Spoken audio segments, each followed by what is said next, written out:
आज हम बात करेंगे किसी भी रेट कांस्टेंट की यूनिट कैसे फाइंड आउट करेंगे इसके बारे में। हम जानते हैं rate law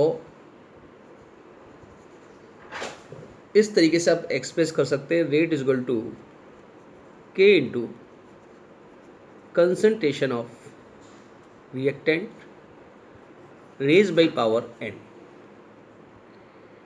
Here K is rate constant and N is order of reaction. So unit of K or value of K can be calculated by using K is equal to rate upon concentration of reactant raised by power N। और rate की unit क्या होती है? Rate की unit है mole per litre second inverse generally. और reactant की concentration क्या होती है? Mole per litre raise by power equal to N. इसे सॉल्व करने पर आपको मिलेगा mole per litre raise by power 1 minus N second inverse. तो जब भी हमें के की यूनिट निकालनी हो हम बहुत आराम से इस फॉर्मूले का यूज़ करके के की यूनिट कैलकुलेट कर सकते हैं। We can find out unit of K by using this formula mole per litre 1 minus N second inverse.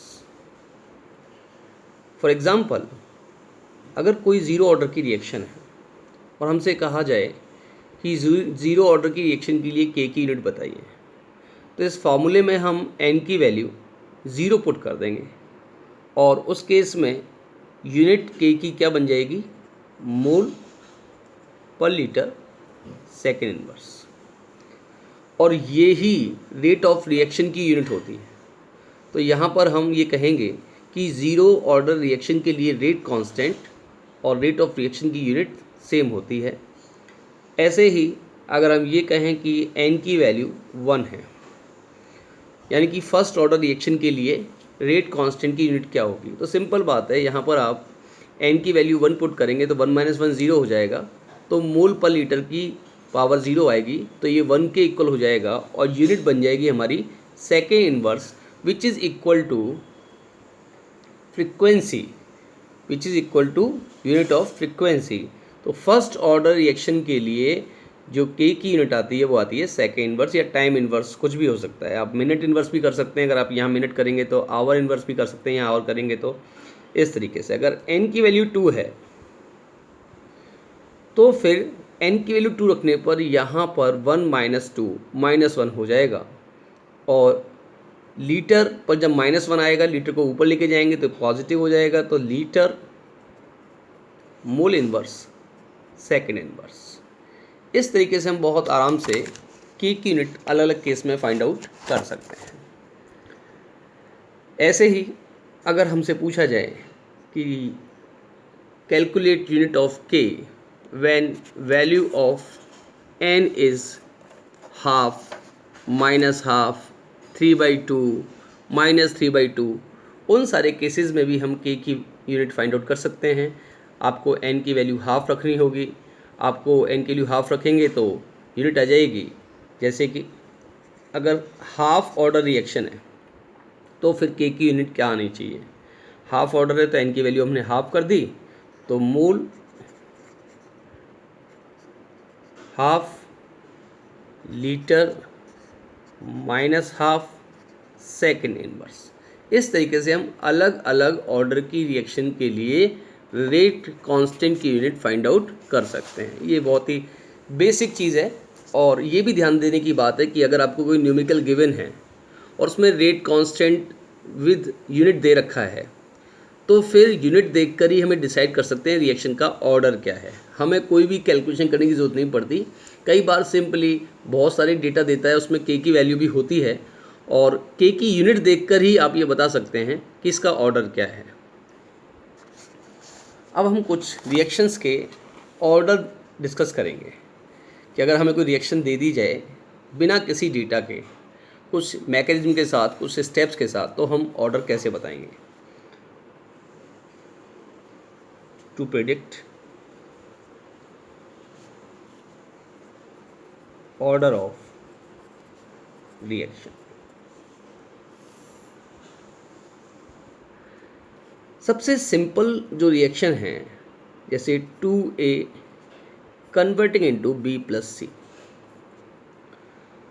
हमसे कहा गया इसका ऑर्डर बताइए। देखिए, वैसे तो किसी भी रिएक्शन को थियोरेटिकली देख करके हम ऑर्डर नहीं बता सकते।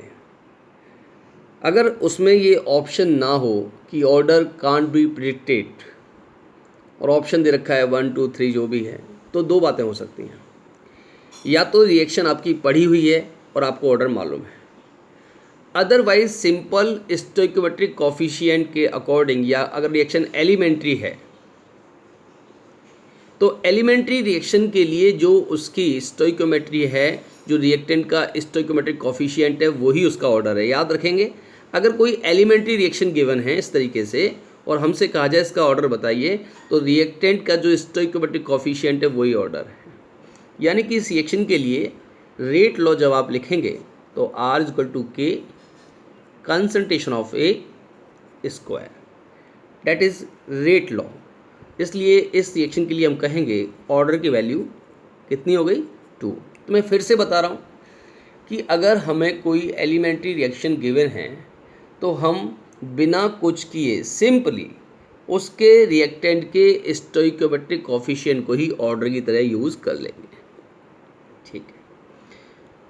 क्वेश्चन की दूसरी कैटेगरी होती है कि कई बार रिएक्शन कुछ स्टेप्स में हो रही होती है, जैसे कि A से B बना, ये एक स्टेप है। फिर 2B कन्वर्टिंग इनटू C, ये दूसरा स्टेप है। और C ने D से रिएक्शन की और E बनाया, ये थर्ड स्टेप है।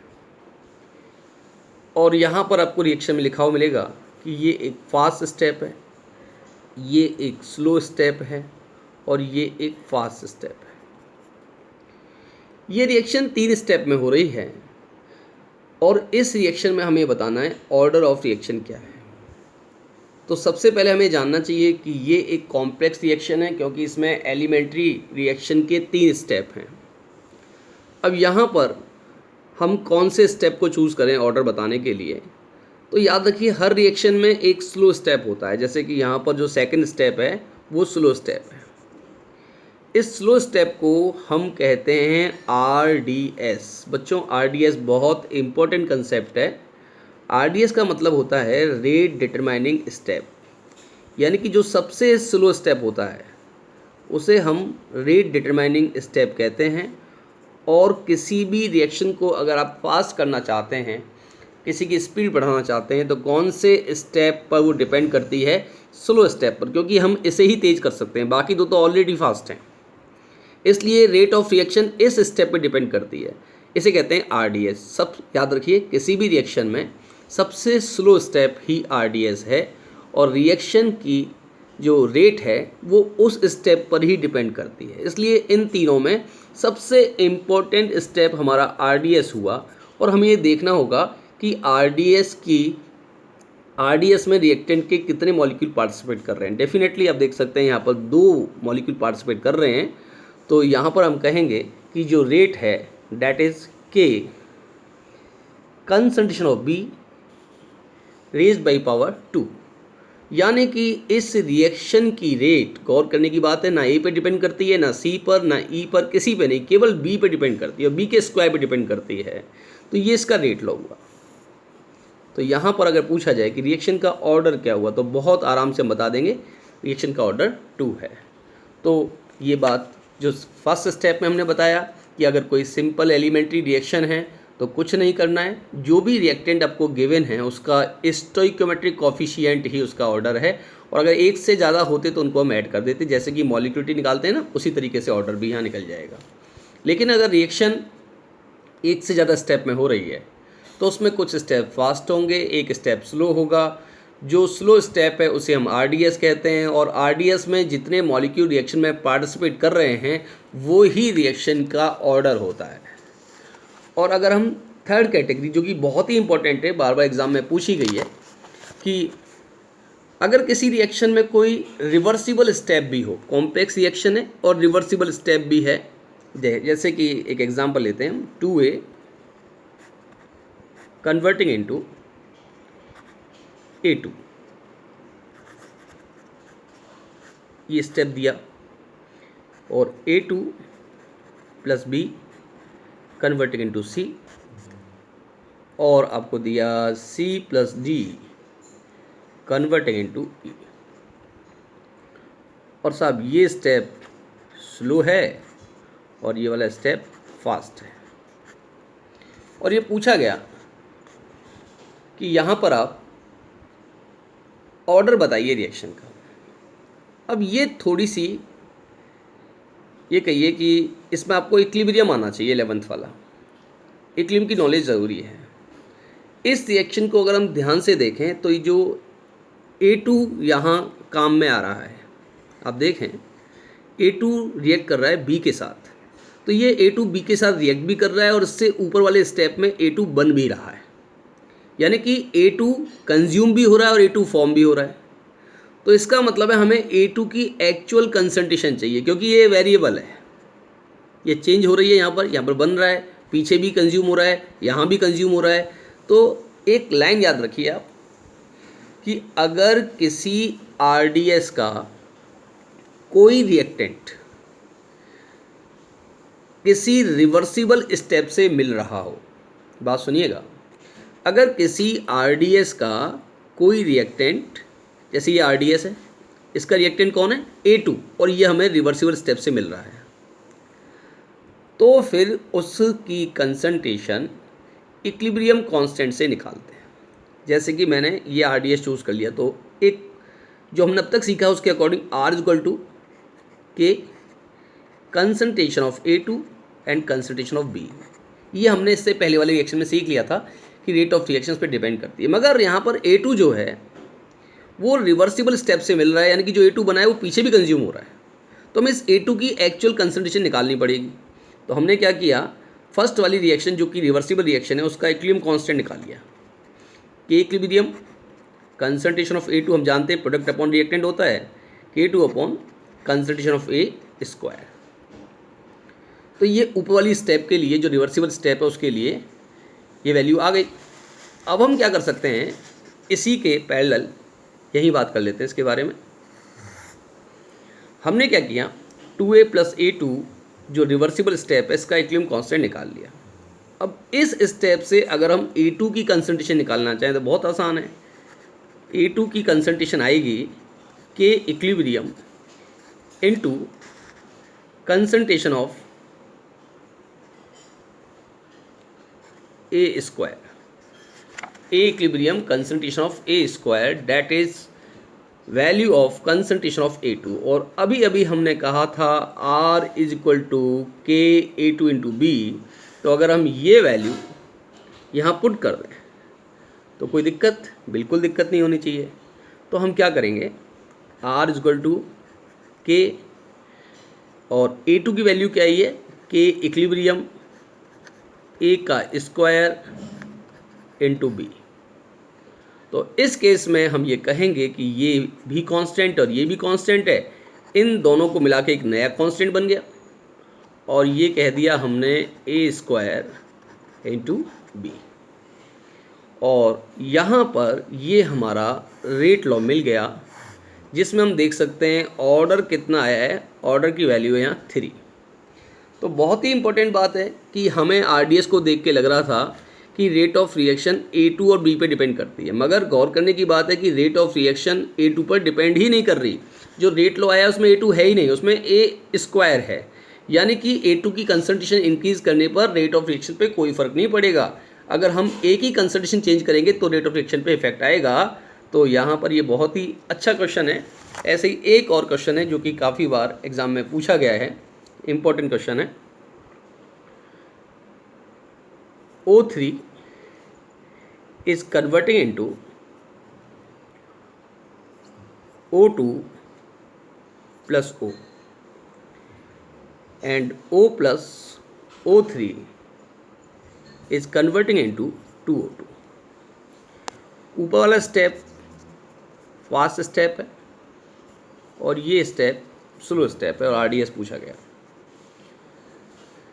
अब जैसा कि हमने सीखा कि सेकंड स्टेप स्लो है, तो एक बार हम लिख लेंगे simply R=K concentration of oxygen atom and concentration of ozone. लेकिन अभी अभी हमने जाना था कि अगर किसी RDS का कोई रिएक्टेंट रिवर्सिबल स्टेप से मिल रहा है, तो यहाँ पर ये तो RDS है सेकंड वाला, हमने अभी जान लिया, स्लो लिखा हुआ है आगे, और जो इसका रिएक्टेंट है O that is obtain from reversible reaction, तो फिर हमें इस O की एक्चुअल कंसंट्रेशन निकालने के लिए इक्विलिब्रियम कांस्टेंट निकालना होता है। तो K equilibrium is equal to concentration of O2 and concentration of O divided by O3। So concentration of oxygen can be calculated by using K equilibrium O3 upon O2। तो जब ये oxygen की concentration को हम यहाँ put करेंगे तो R=K equilibrium concentration of O3 upon concentration of O2 multiplied with concentration of O3। तो बहुत ही इंपॉर्टेंट बात आएगी, देखिए ये क्या आया, ये आ गया कि O3 का स्क्वायर हो जाएगा R=K डैश, इन दोनों को मिला के नया constant R=K dash O3 square and O2 -1। तो ये तो रेट लॉ आ गया, ये तो आ गया रेट लॉ। अगर पूछा जाए ऑर्डर कितना है रिएक्शन का, तो ऑर्डर रिएक्शन का कितना आना चाहिए, 2 + -1 1 आ जाएगा, क्योंकि ऑक्सीजन के रेस्पेक्ट में यहाँ पर ऑर्डर -1 है और ओजोन के रेस्पेक्ट में 2 है। तो आप लोगों को किसी भी रिएक्शन में जिसमें एलिमेंट्री रिएक्शन भी शामिल है, या एक ऐसी रिएक्शन जिसमें रिवर्सिबिलिटी तो नहीं है मगर स्लो और फास्ट रिएक्शन जैसा डिफरेंशिएशन है, या ऐसी रिएक्शन जिसमें किसी RDS का रिएक्टेंट रिवर्सिबल स्टेप से मिल रहा हो, इन तीनों केस में हम रेट लॉ निकाल सकते हैं बहुत आराम से।